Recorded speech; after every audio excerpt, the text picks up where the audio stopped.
Hi, my name is Michael Miller. This is a Michael Miller Pilates YouTube live video broadcast out to you because you're watching. Thank you. And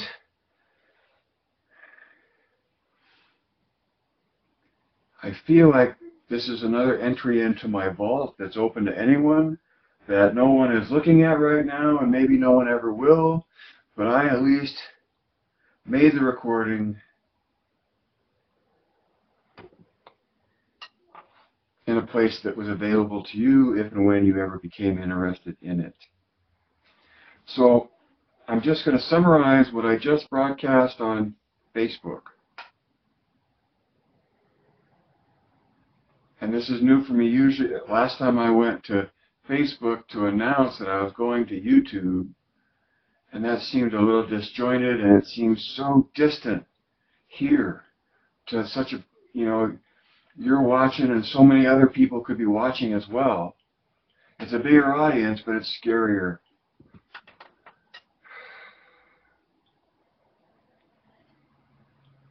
Let me just run through this review, and maybe it will be better than, more succinct than what I did on Facebook. Number one was about the long stretch series, the down stretch, and how you're reaching for dorsiflexion at the ankle. You're pressing out the heel, and the end point at the ankle, here, works all the way up through to the end point at the ears in the down stretch. And the more you do this, and the more you try to curl your toes up towards your knees, you're in extension. The exercise right before this was the long stretch, which to me is a pure form of extension, because anything with a forward bend is flexion, and coming out of flexion to straight is an extension to an ideal location, which is straight. And then the down stretch seeks to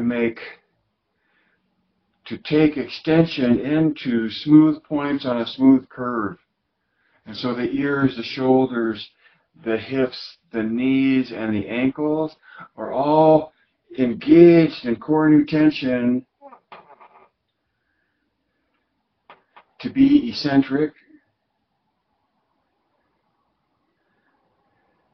and to distribute the load uniformly. I made a point that if you're picking up a new student or client to have a session, and you've never worked with them before, and the subject of their carpal tunnel comes up, well, that means they have issues in their wrists, and I want to do other things with their wrist before I would ever want them to support all of their weight on their body in any of the long stretch series.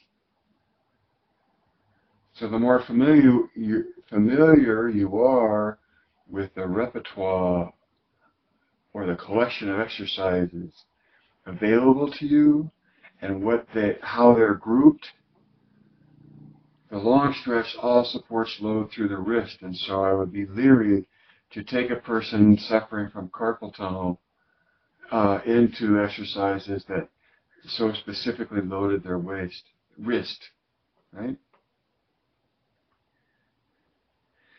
What brought me here to this broadcast, though, was the end point at the ears, and that takes me to the previous broadcast, and when one of my students made their own video of doing this, their own video of, here's the words, memorize the words, stick your arms out, or reach your arms out, straight out away from your body, but then rotate your palms down, chin up. As you curl around your arms, going palms up, as you see, I knew I would screw it all up by wanting it to be perfect from a language technique. Palms down, chin up. Rotate your palms up as you curl around your ears to look straight ahead. Pull your face a little back from an unwanted kiss, let your arms hang down and maintain that alignment and tension between your ears and your shoulders. But that probably looks terrible, and I've got a terrible body to describe that. But if you can see anything in terms of a connection between rotating one axis in opposition to another, that's the description of the basis of core nu tension.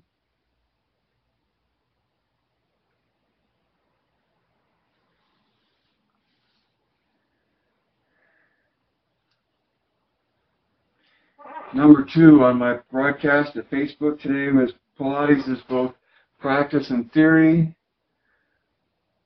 I read an interaction where someone was making the point of how important it is to actually practice and not just be engaged with theory, as though theory is less important than the practice. And in a way I agree with that, because doing Pilates is about movement, and that happens in the moment. It's a now thing. And the practice itself is different than theorizing about it when you're not actually moving. But practice and theory are both equally important. Well, I don't even know about equally. You can practice until the cows come home. And without any theory at all. Sometimes engaging in theory or asking why helps you go to a better place with your practice. Now with Michael Miller Pilates, I say it over and over, Michael Miller Pilates makes sense. That's my saying mark. Michael Miller Pilates makes sense. Michael Miller Pilates is a brand of Pilates that is distinctive and unique. Maybe unique because it's distinctive, or distinctive because it's unique. But Michael Miller Pilates is the only brand of Pilates that goes straight to Joe's original work and asks the question why, and hopes to come up with an explanation. So Michael Miller Pilates is unique because it explains why Pilates is what it is. Isn't that silly or amazing or astounding? But in all the Pilates culture and all the different expressions of Pilates, I'm the only one that professes that there's an explanation to why Pilates is what it is that comes straight from Joe.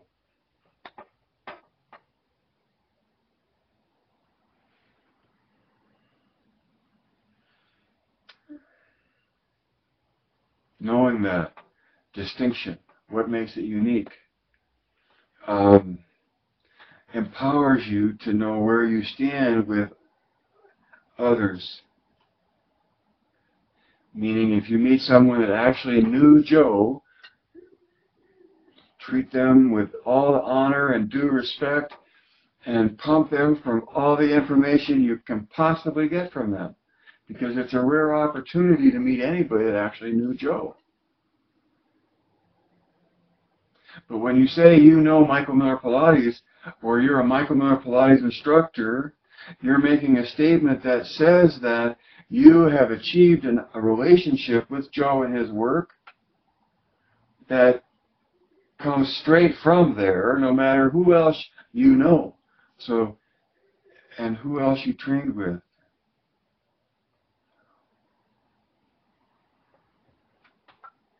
Now, I can't do this. Oh, and you're not going to see it because of the color.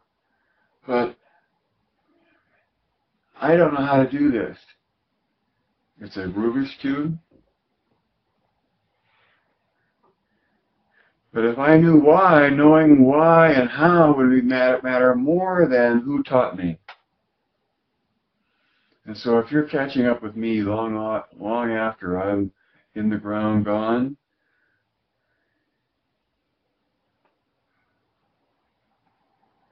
the great thing is that there are still copies, I think, probably there will be copies of Joe's original book.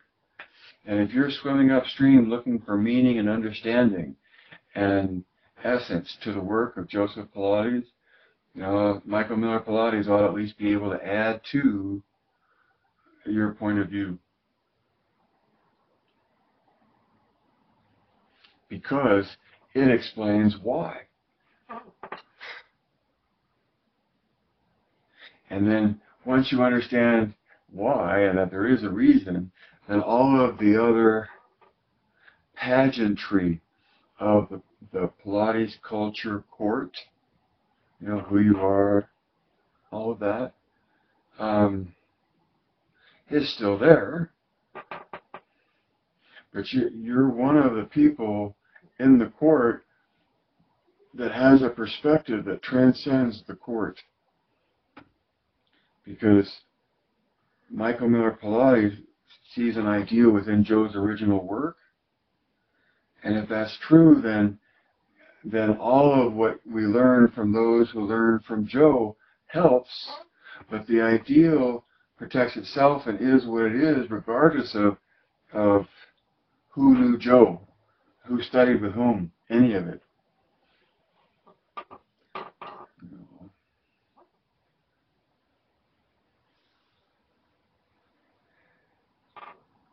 Number 4 out of my 5 title broadcast is it's very difficult to listen. And Joseph Pilates and his method and his definition of body, mind, and spirit, and what to me it feels like when that experience happens, has profoundly influenced my life and my interest and my passion and my wanting to share that with others.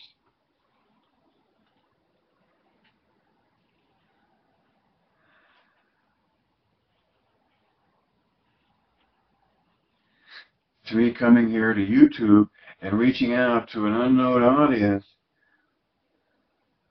that's far more numerous, but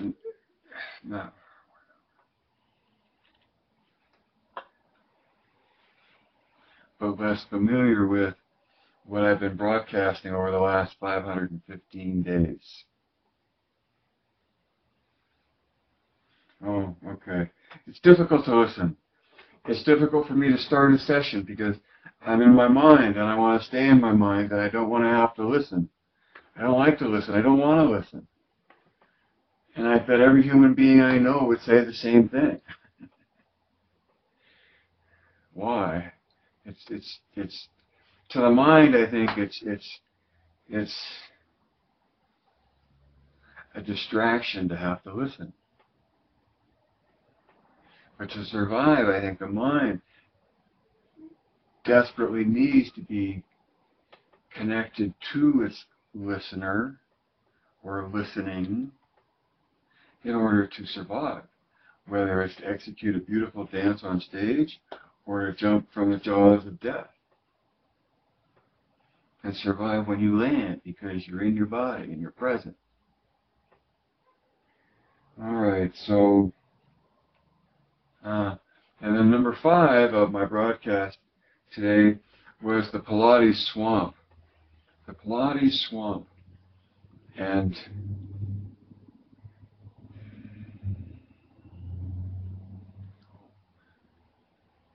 no, flood, that's what I was talking about. The Pilates flood, and then swamp and mountain. So to me, when I get emails for this workshop, and at the end of the email, there's all these other workshops, and all this subjects, and all this added stuff, but, just a flood of offerings, like a flood of opportunities for me to spend money, and we're talking about surviving as a Pilates instructor. I'm flooded with all these opportunities where people are looking to make money teaching Pilates. And they have something added to it, or something more, or something different, or just whatever. But the flood of the options. has apparently turned the Pilates culture into a swamp. And in some ways, there has always been a Pilates swamp. But the swamp, there's so many, it's spreading so fast to so many. And because it's not controlled, right? There is no legislative body that says you are or are not teaching Pilates. Pilates is whatever you make of it, right? I'm Michael Miller, and as Michael Miller, I define my brand of Pilates as Michael Miller Pilates, and that brand speaks for itself. It has for a long time. You know, it has, because even 17 years ago, there was the statement of most of what I'm still saying today. Only with more certitude,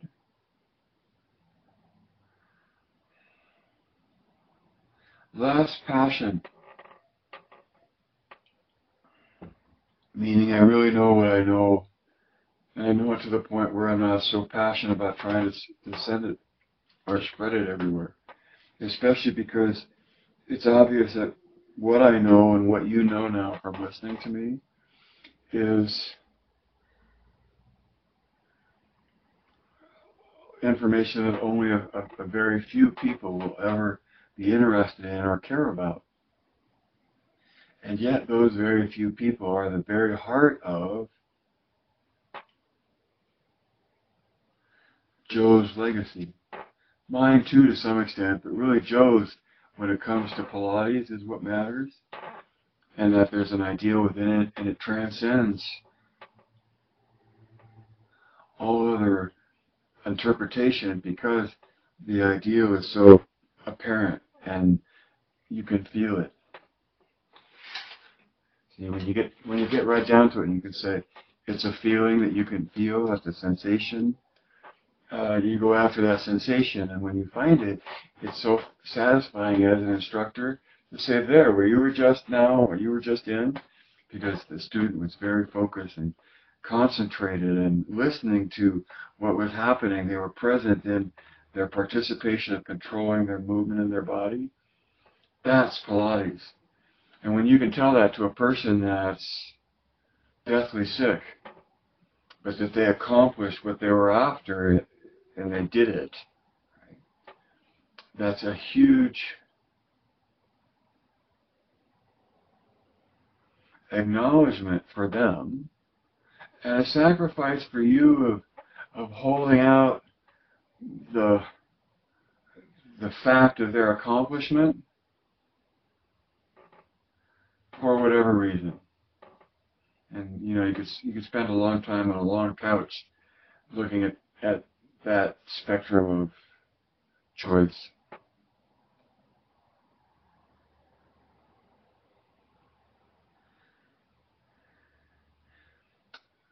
When you head up a mountain, or mountains are symbolic of abstract thinking, like theory, see, using the mind. So in the swamp of all that's being offered and represented as Pilates, the way to pull yourself out of the swamp is to at least be aware of enough theory that it distinguishes you from the swamp that has no theory in it at all. That's just my opinion and point of view about how to survive as a Pilates instructor when there is a flood of competition, of other people wanting to make money doing the same thing that you'd like to make money doing.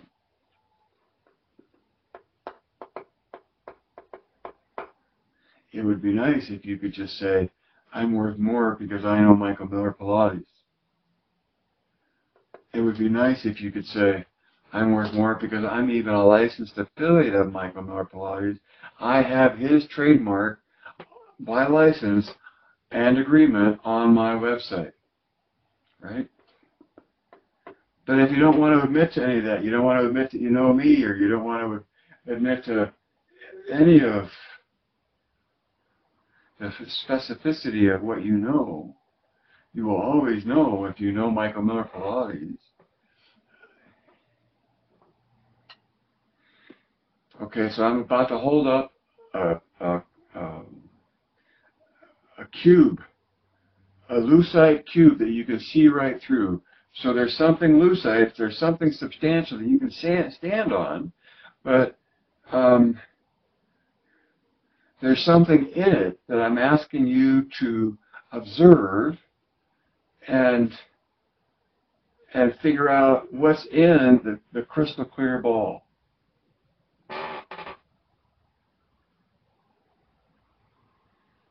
Does that make sense to you? What's in there? Do you see that it's a cube? I could stand on it. It has substance, but within it is a globe, which is a reference to the planet that we're standing on. Okay.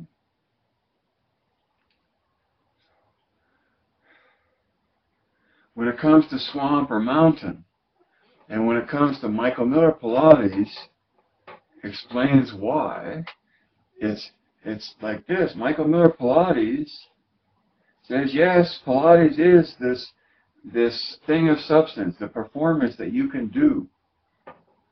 But within it is the comprehension of what it is in theory. And by understanding the theory, you are more able to participate in your practice.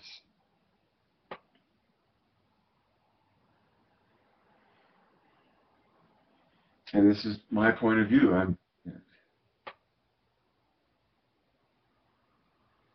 All right, so that was what my broadcast was about on Facebook today. And here I feel like I'm duplicating it in YouTube. If you don't know what I'm talking about in YouTube, if you become a Facebook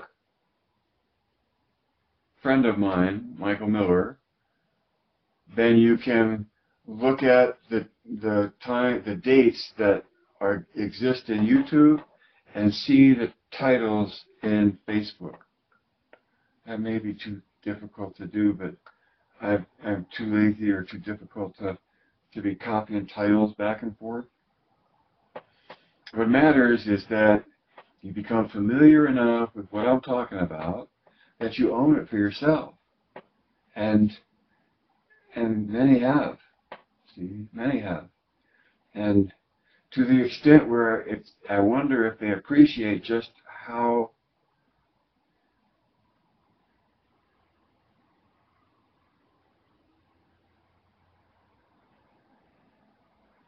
rare and therefore valuable the point of view is, because it is unique and distinctive, because it explains why. I always thought that there would be more people interested in getting closer to the explanation of why it is what it is and want to affiliate with that. But I suspect it's a matter of timing, and the flood has not created enough pressure yet for finding distinction in having comprehension of theory as well as a connection to the practice.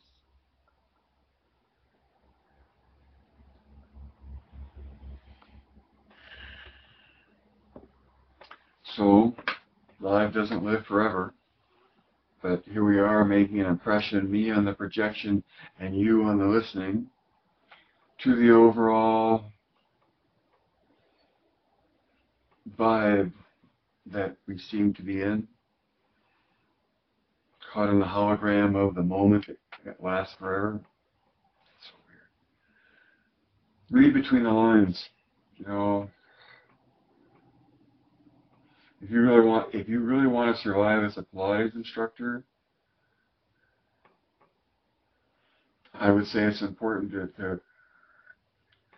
to broaden your exposure both on the tradition side of things, try to swim upstream and get closer to anybody that knew Joe, and then people that knew Joe, that left a big enough body of work to make an impression from.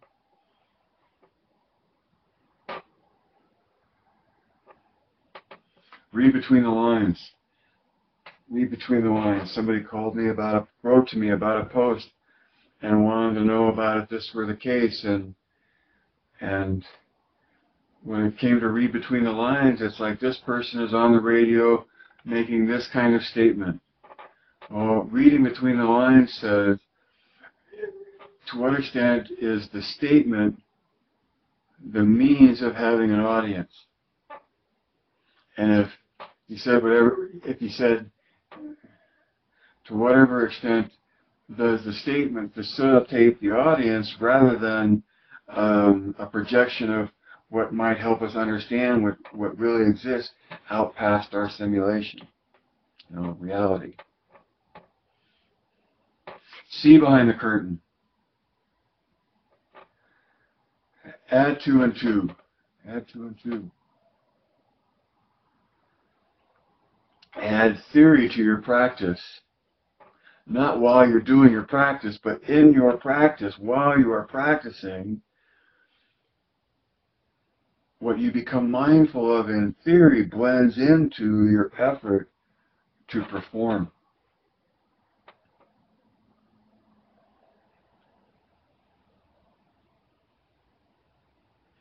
Okay, direct your thinking. Go buy my book. Do it in Kindle instead of paper, or do it in paper if you're worried about ever having them, because there's just, a partial box left out of all the ones I had to throw away when I moved. So paper would require more effort and more time, and there may not be the time or the effort available to make another paper version of that copy of my book from 17 years ago. Makes me so happy that I've been so consistent with my profession, because it's reassuring that I've been consistent, and because the consistency, I think, is fed by the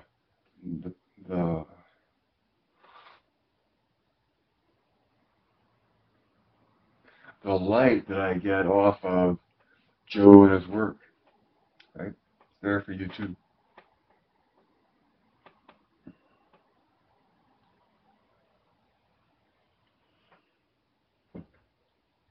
Last time, teach this core new tension, the ability to rotate, to create oppositional tension between axes. And it's called core new tension because no one has talked about it until me, or before me. Right? So it's a Michael Miller thing. Michael Miller points to this idea in Joe's original work, and yeah, that's fine and dandy. He's talking about somebody else's art. But here, Michael Miller is talking about his art, and his art is about the physics of body mechanics, biomechanics, and what the body does to accomplish the movement through space, and the physics that it implements to do that.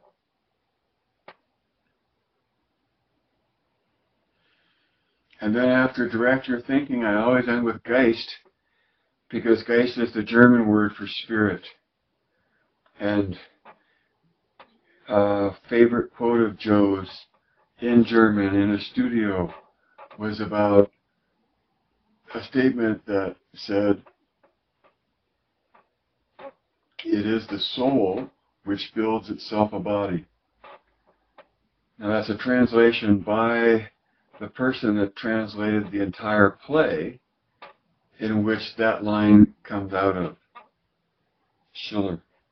And the translator used the word soul, which is okay. I wish he would have said spirit, because soul to me isn't spirit, because spirit is the presence of the observer, the the the, the capacity to observe.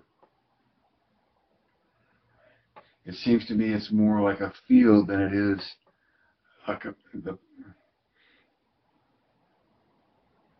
the human being connects to its capacity to observe, and that observation is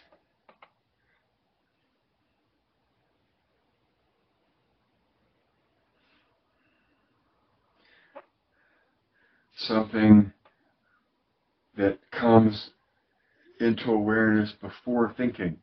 So the observer is a priori to thinking, and the human being has the ability to think and the ability to listen, and the listening is not the same as the thinking. And Geist, it is the soul which builds itself a body. Actually, to me, the soul is an assumption of uniqueness that the body takes on from the soul's building, right? And these are just impressions of philosophy. The soul builds itself a body, and in that spirit, the word Geist is also interpreted as one's mind's eye, which is why I brought up explaining the word Geist. Not so much for the connection or the impression of soul that it has, but that one's mind's eye, to me, is the observer, because an eye, it watches or looks, and the mind's observer, right, is listener, is the spirit. And whether that is happening at the amygdala, hippocampal, reptilian, primordial portions of the brain's evolution, or whether it's happening, however it happens, it doesn't matter to an instructor. What matters is that you know that you need this capacity for the human being to be concentrating on the purpose of what they're doing when they do it, to be doing Pilates, and that's the experience that you're after. This is why Geist matters so much, because Geist it's so hard to get out of your mind occupying more space or presence than the body and the spirit and the mind completely coordinated. That's why it's such a puzzle. That's why it's such a trick, because the human has such a broad range of capacities has such a broad range of expression within those three capacities.